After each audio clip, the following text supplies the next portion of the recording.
Okay, so what we're doing here is we're cutting these down to 4 inches. I'm going to go through, get my ruler out and cut these down.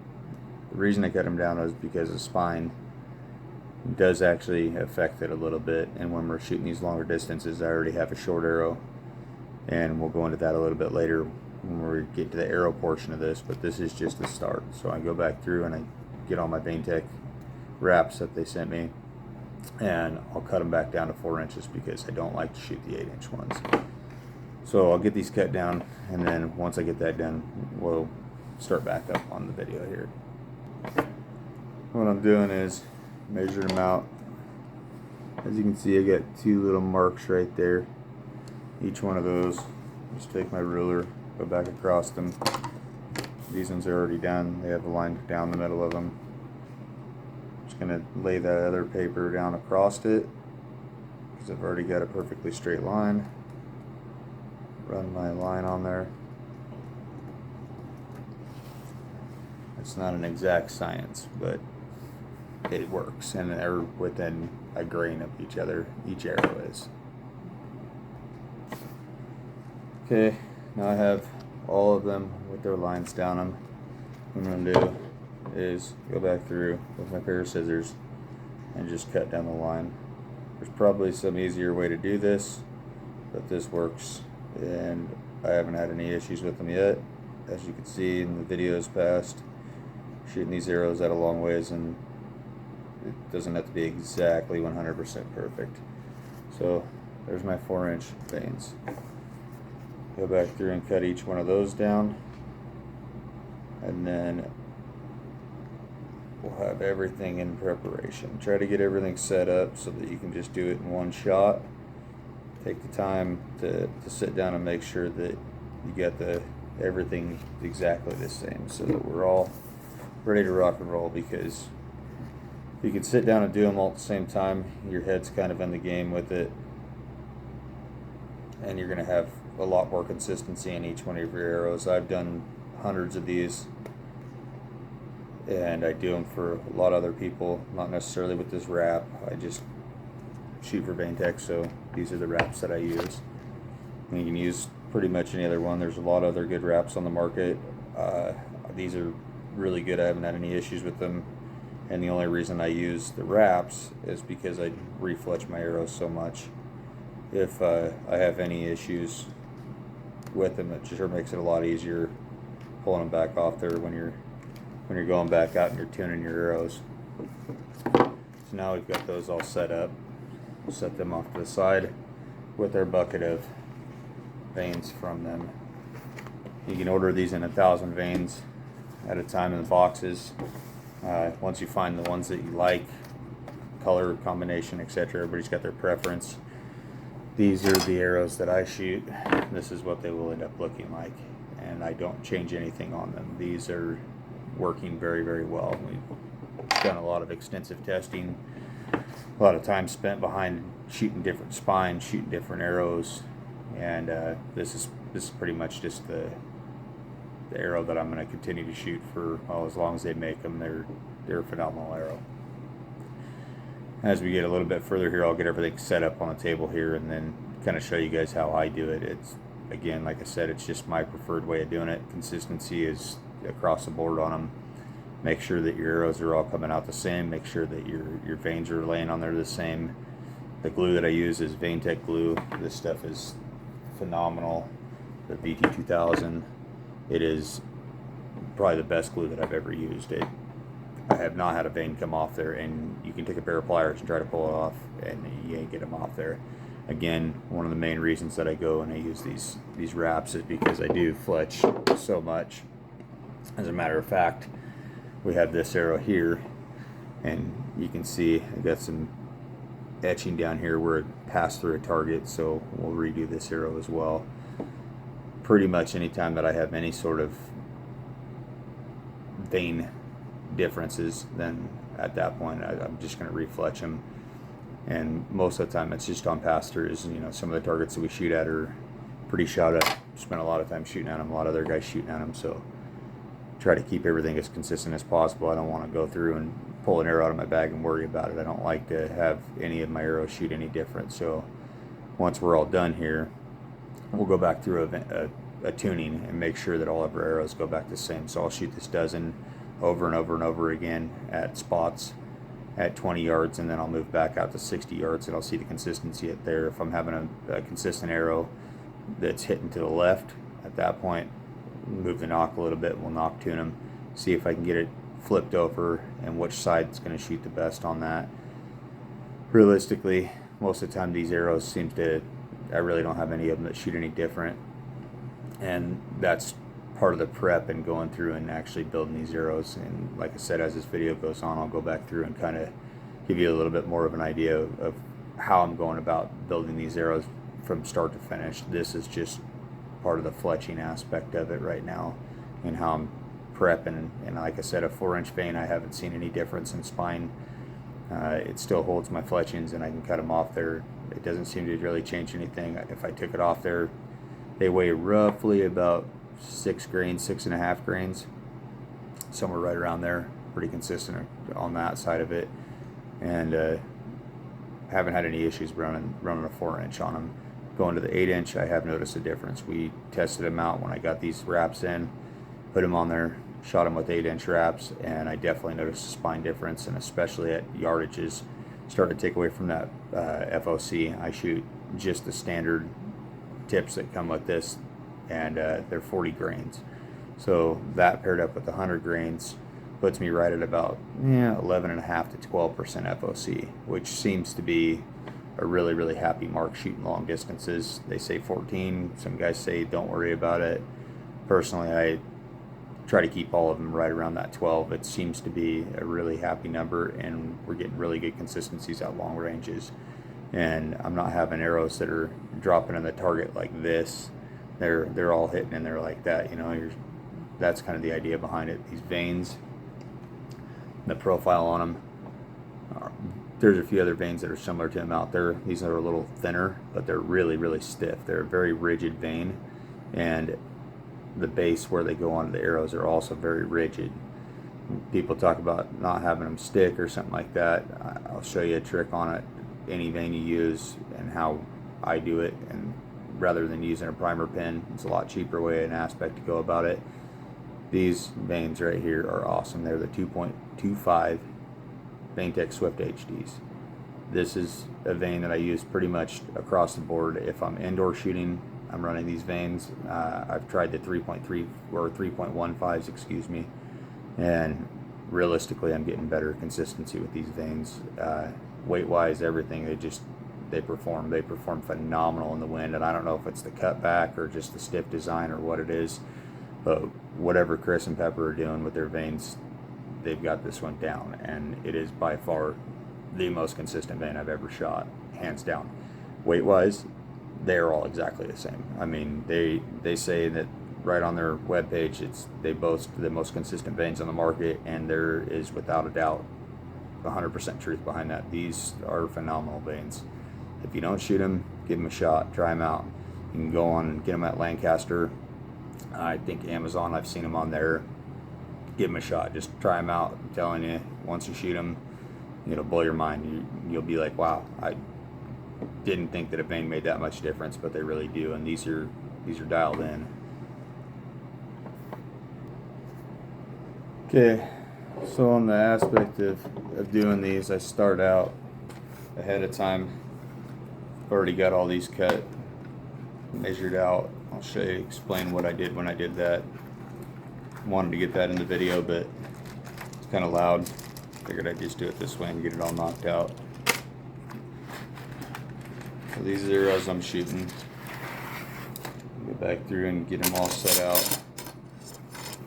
Or the deep impacts and 300 spine.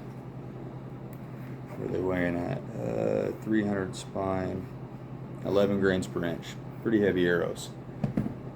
So when I go through and I'm cutting all my arrows down, take and put them on a spinner, and I spin everything ahead of time and make sure end per end.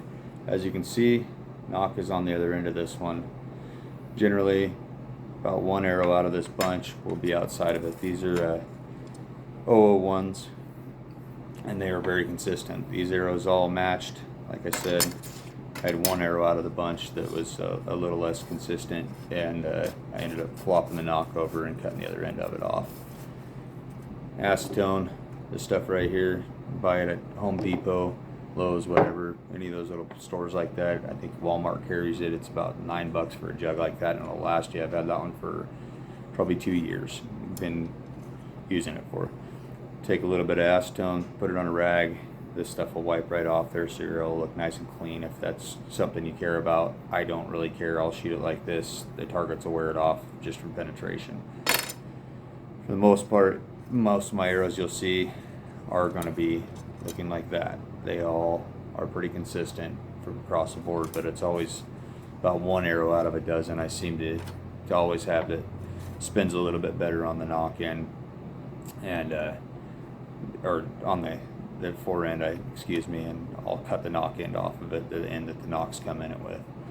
I don't shoot any other special knocks. These are the knocks that I've been shooting. I've shot them for a long time. They're very visible, as you can see with the little bit of sunlight that I have coming through.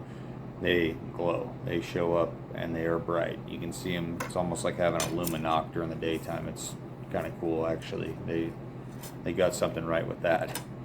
So to start out, what I do is I have a piece of just regular old sandpaper, and they'll tell you this is just, what is it, 220 grit. So all I do is go back through the ends that my outserts are going to sit on, and I just roll the outsert end on there so it's got a little bit of a bevel to it. You can use the little sand blocks if you want. They kind of throw the bevel in there, but I don't like to bevel the inside of them out too much. I've had really good luck just doing it this way. They seem to all want to go on there. As long as you bevel that end out, those outserts will slip on there, but they're tight. You really got to pound them in there good. So I don't know if you can see that really very good in the camera there, but it's got just a little beveled end on it now. Not much of one, just enough to take that sharp edge off it from cutting them. I've already trued all these, made sure that they spun good, threw them on the spinner, stuck them up against the wall. Every single one of them has been good. Set them off to the side, get the next one, go back through, and you do the dozen of them, a half dozen, whatever you're going to fletch up. And good stuff. Easy to do. By the way, these arrows, I'm getting them right now at my local shop. They were $149.99 for a dozen of them. They're 001s. They're almost indestructible, and they're super, super consistent. A lot of guys are shooting VAPs. I've tried them out. They're a good arrow. I have no bad things to say about them.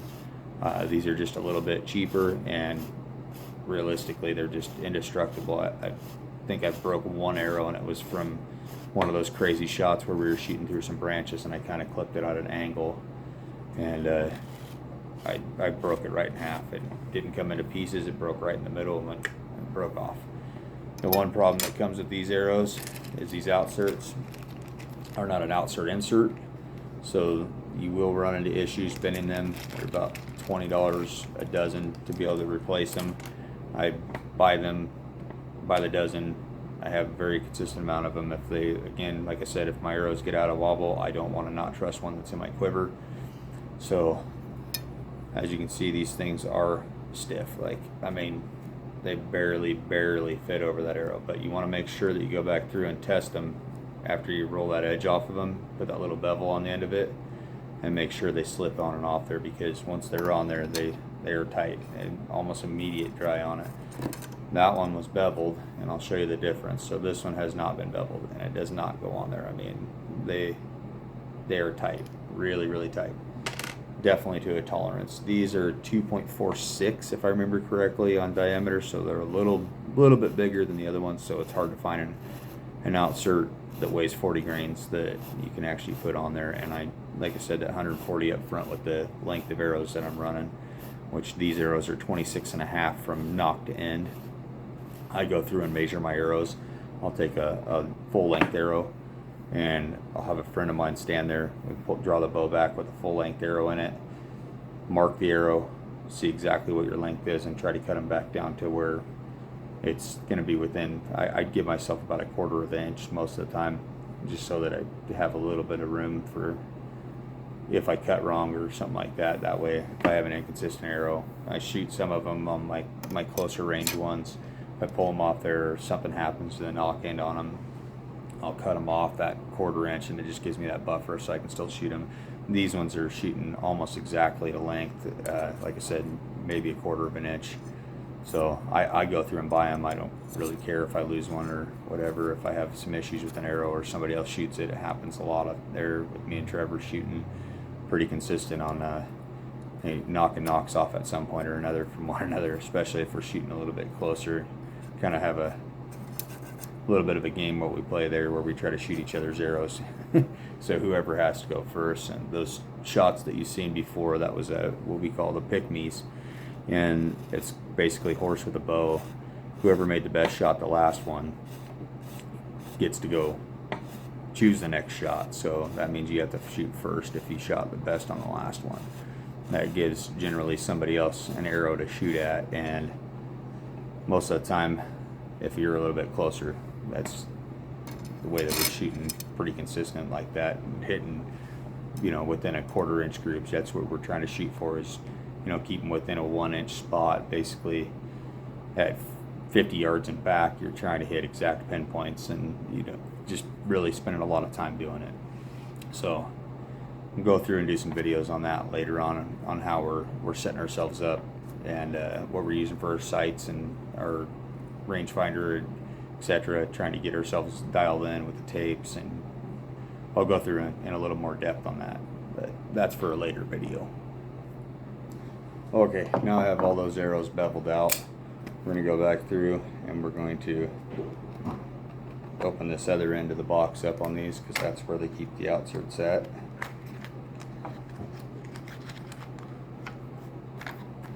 It's kind of a pain to get out of there.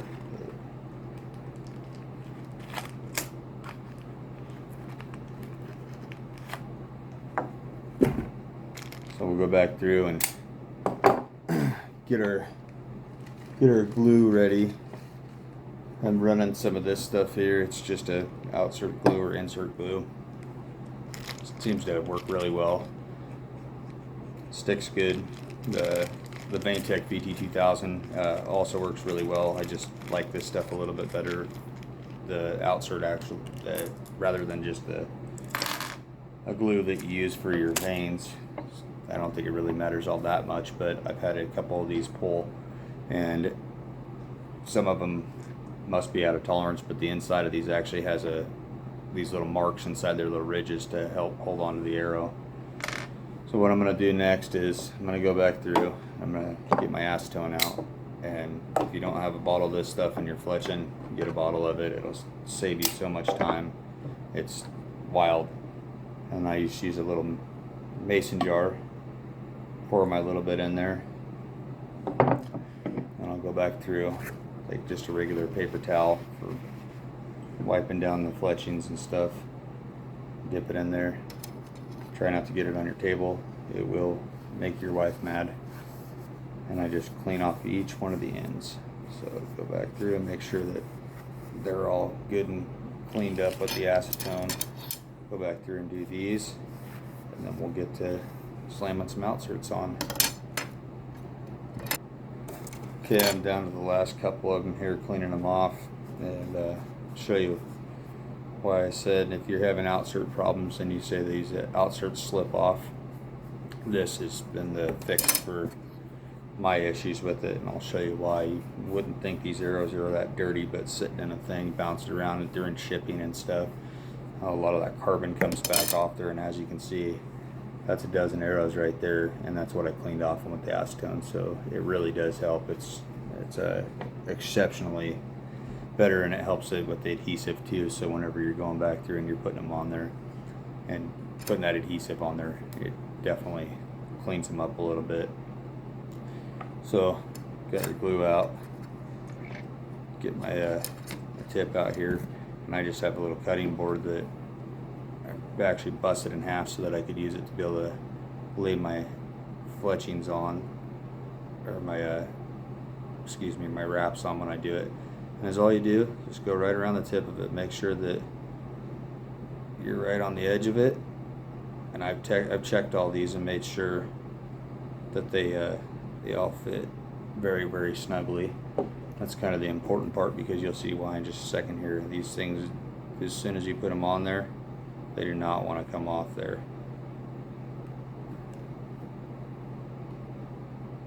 Get them on there, and then you just slam them down like that. One good hit, and then you have that little ring back around there, the glue. That's where your little acetone towel comes back in. And I just wipe them all off so they're nice and clean. And that arrow is ready for a wrap. I'll go through and get the rest of these done. Now you guys see how to do it. They will all be the same. If you don't do that, these outserts will not slip all the ways on. I can almost assure you, I've had multiple times that I've tried this. This is a tested and true method. It is not the way that they say to do it, but this is the way I do it, and I have not pulled an outsert off since. The only time I pull the outserts off is whenever they get bent. If you hit something hard in a target, you know, tips get stuck in there, etc. People will pull them out. They didn't use good glue, and especially when you're at shooting tack or shooting ready, those targets are kind of stiff, and people will pull their tips out, and generally speaking, those are right towards the center. And when you're getting in there and you're doing that, and you hit one of those, and it'll bend these little aluminum outserts, because they only go on about that far. So probably that much of the arrow, this portion right here, is not an arrow. Actually, the arrow only sits in there just past that. Okay, here's a great example of one of those arrows that didn't go all the ways in. And it does happen even when you bevel them, but as you can see, that's the difference in length. Both those have outserts on there. So what we're going to do is we're going to do a little trick. And what I take is just a regular Bic lighter, and I just sit here and heat this up. And you don't want to heat it up too much, because then you're going to start degrading your material, and try not to do this too many times. This is how I replace the outserts when I'm there. As I said, I always have these on hand. I have a extra plethora of them. This one will get thrown off to the side, and I'll try to clean it up and use it on another arrow that has a bad outsert, but we'll go through and we'll get this heated up, and then we'll pull it off there with a pair of pliers. As you can see, a little bit of smoke came out of it there. Probably got it a little too hot. So I went and grabbed a tip there, screw it in there, and then you just pull them right off there. They come back off. Then take that and set it off to the side. Let that one cool back off, and then I'll go back through and I will clean this one up with just a piece of sandpaper, just a light cleaning on it. Just get some of that stuff off there and rough it back up, because obviously I didn't get a bevel quite good enough on that one arrow. And it happens just about every time you're doing a dozen of these. These outserts are, like I said, they're tight. As soon as you put it on there, it's stuck. And that one was almost all the ways on there, but it was just a little bit. And I don't like to do that, because you'll get a wobble in the tip of them. You want to make sure they slam all the ways down in there as best as you can. So we'll go back through and we'll get our acetone rag, dip it back down in there, and clean this arrow up the rest of the way. And this is a good time to show you. So like when you get there and you want to clean some of this off, as you can see, it's just wiping right off there, and that's where acetone comes in. Like I said, most of the time I don't do this, but if you guys are really particular and worried about it, I haven't had any issues in changing weight or anything in the front end of it. But just clean it back up, try to get all that glue that you had on there that was stuck back off there. And this is part of it. This is part of shooting these arrows. They're kind of a pain to get these outserts on, but once you get them on there, seeing how hard it was even after I got it warm, and how it popped when it came off there, just kind of part of it. Okay, I got all that glue cleaned back off there, all back to normal. A little bit in the tip of it still, but it ain't gonna hurt anything. I can take and run it back across the sandpaper if I need to, but I know the end's squared up on it right now, so I really don't want to try to take too much more off the end of it. Threw a bevel back on it. We're going to try to set this one on there and see if it comes close, and it's still really tight. So this one's going to be one of those arrows that's just going to be a pain to get the outserts on. So I'll go back through and I'll stick it back on my sandpaper. I just leave it right in front of me like this, and we'll just knock a little bit more of that bevel off the end of it. A lot of the time when you cut the other ends of them off on these ones, as I did, as you can see, this is the wrong end. It was just a better spin, so I got a straighter arrow out of it, and this arrow spins almost exactly perfect right now. I can't even see so much as a wobble in it. Try to get, like I said, try not to touch these after you wipe them with that acetone, because if you end up getting your finger goo on there, it just helps them not stick that much more. I don't think it's going to make that much of a difference, but as you can see, I can wiggle this one around on there now a little bit better. It's kind of sitting there, so that's kind of a trick to putting them on there. Make sure that you're able to wiggle it right around on there. So this one should work pretty good now. And I always go on the tip of them. I didn't say that on that past portion of the video there. So I always put just a little lace around the tip of it of that stuff. And then a little bit of this glue goes a very, very long ways. So just put a little bit on there. Get yourself set up. Get your outsert out. Make sure it sits on there real good. And then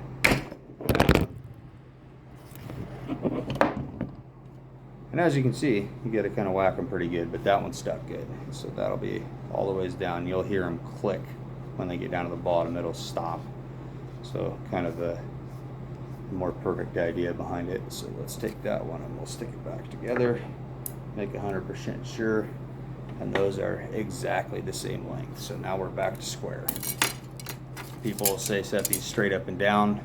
I haven't done that. I don't think there's enough glue on there. Again, tolerances are so tight that I don't think it really makes that much of a difference. Well, that's 4 down. We'll come back whenever we get done with them. Okay, now that we're done with their video there. Okay, so this is what I use. It's just a piece of a cutting board. It's what I've used for a long time. Still have them, same ones. Use them all the time. Go through, I peel it off. Some people use a mouse pad, some people use whatever. This works for me. I've been doing it for a while. So it seems to be kind of the ticket, and I do a good job with it. So we'll peel her wrap off there, stick it down here on this. I just get it lined up like so. See, it set it right on the corner. That's the reason I use this. It's nice and straight. Cut that cutting board in half.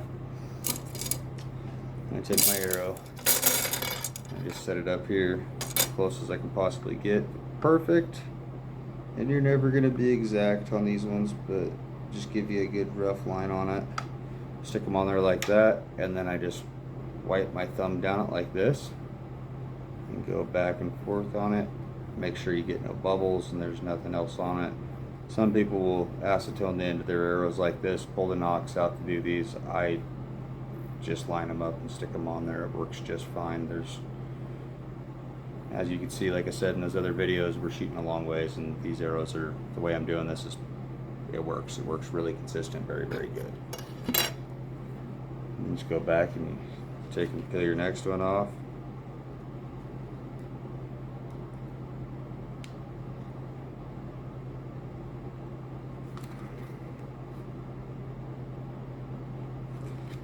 These ones are being kind of a pain. Right through, try to get it underneath of it.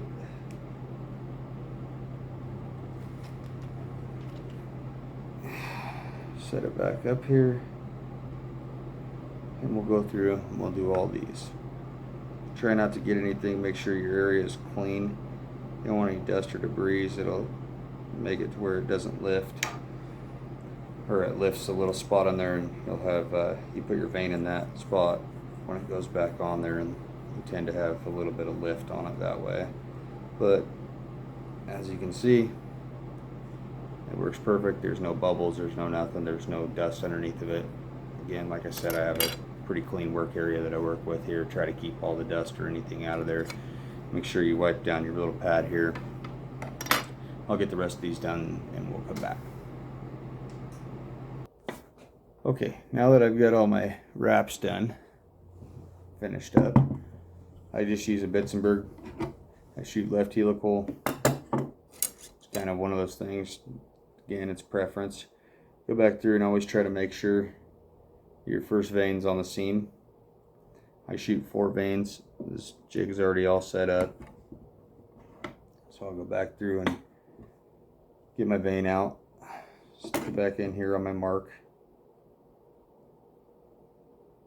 Whatever mark that is that you use, try to keep it off your face.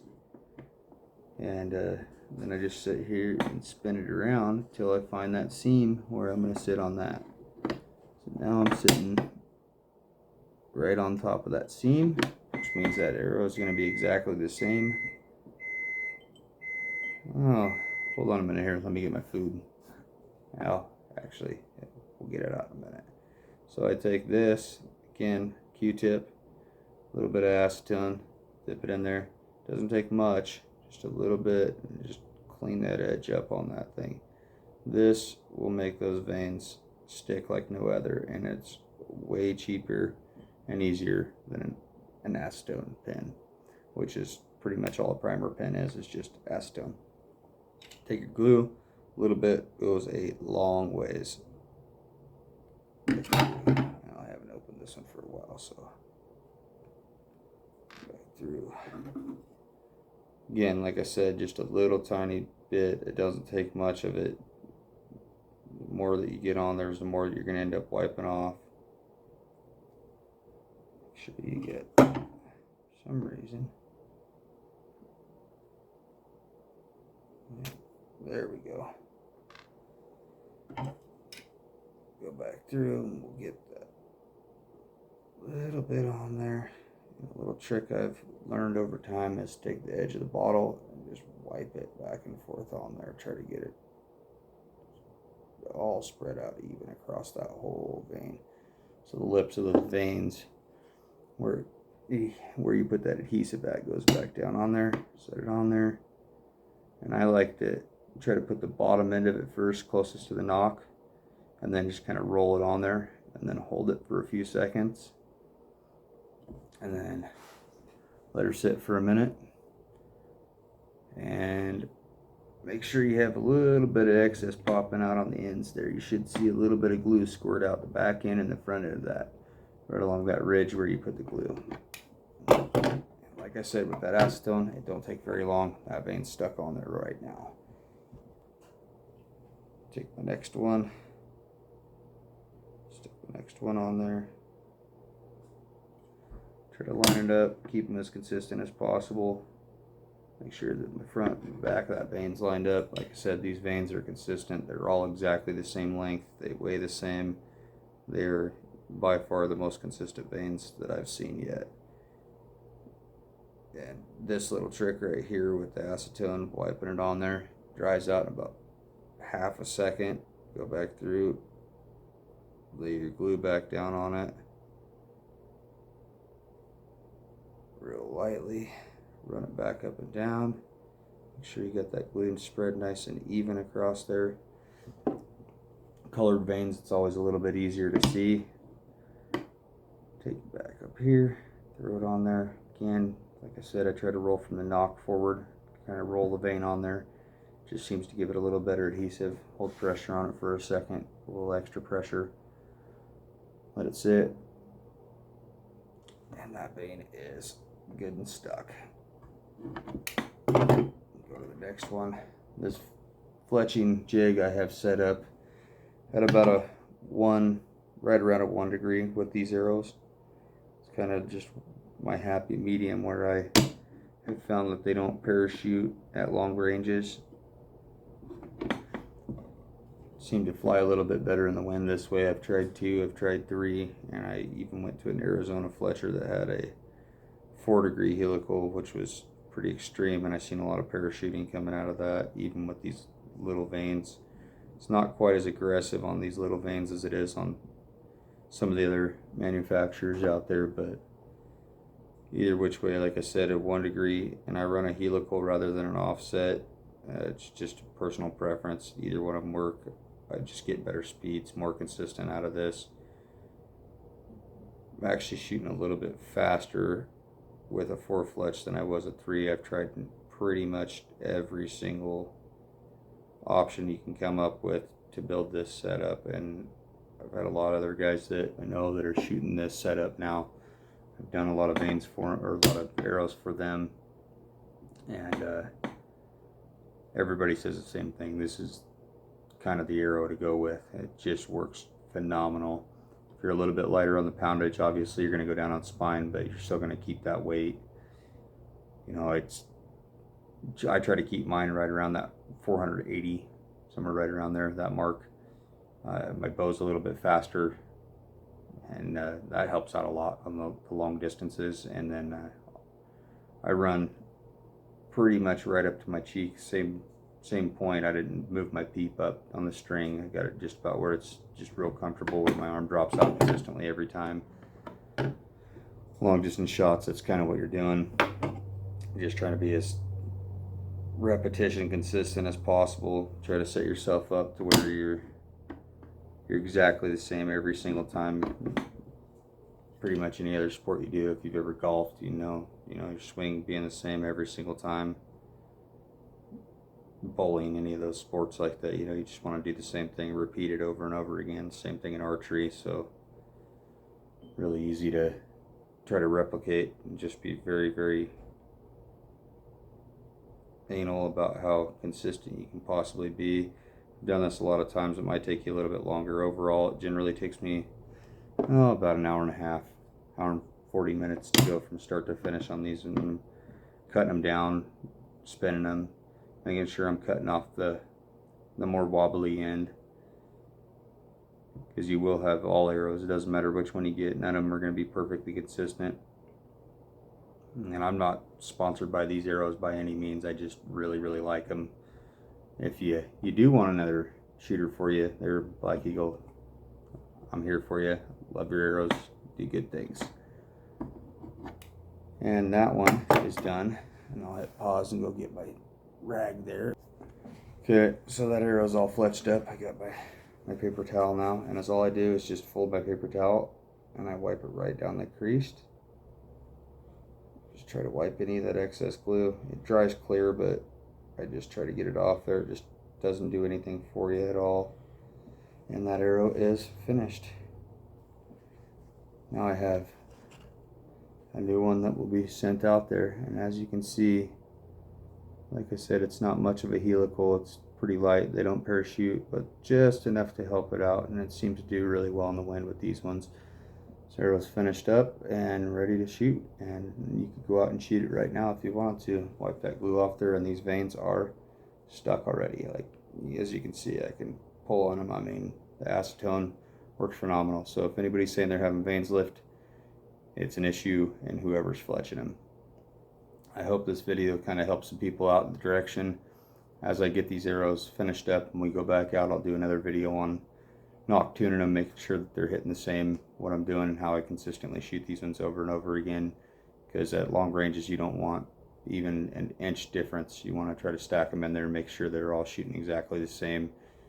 It's really easy to watch these ones. This color combination with this nock combination seems to work really well at long distances. I can see them almost all the way to the target. I know in those other videos I'm using a phone, so we're going to work on trying to get ourselves a different camera going, and hopefully in the near future be doing a little more high quality videos. And I'll work on my editing skills and try to get these things set up to where it's a little easier for you guys to watch. Trying to keep this one cut as short as I can, but it's kind of a long process, but this is what we're doing. These are the arrows. If you do this, I promise you these arrows will shoot the best that you've ever had. And it's very consistent across the board with all of them. I mean, there is no better arrow in my opinion that we're running out there for these long distance shots. I've went through pretty much every manufacturer. I've tried the Gold Tips, the Air Strikes. I've went back through and tried the long range Axis arrows. I've shot these ones. I've shot the X Impacts as well. Great arrow, but my bow's fast enough with these ones where I can get away with it. If I was shooting a 60-pound bow as a competition bow, I would probably be shooting the X Impacts just because they're just a little bit lighter. I don't think it's going to make that much difference. The skinny diameters, they seem to do really well in the wind. These vanes are phenomenal in the wind. This arrow right here, though, with my bow, you know, spitting them out there, it seems to be kind of the key to success. Trevor's shooting the same arrow, a little bit longer, obviously, because he's super tall and has an extremely long draw length. He's shooting a 31.5-inch draw length on his bow right now. And we actually had to extend it out by adding a little bit to his D-loop to be able to get him back to where he needed to be. Anyway, I hope this video helps out. Hope you guys enjoy it, and if you're building arrows, try them out. I'm telling you, these are the ones. I've went through every aspect and spent a lot of money and a lot of time building arrows and trying to find the one that worked the best, and these are by far the best long-range arrows that I could find. You guys shoot straight. We'll talk to you later.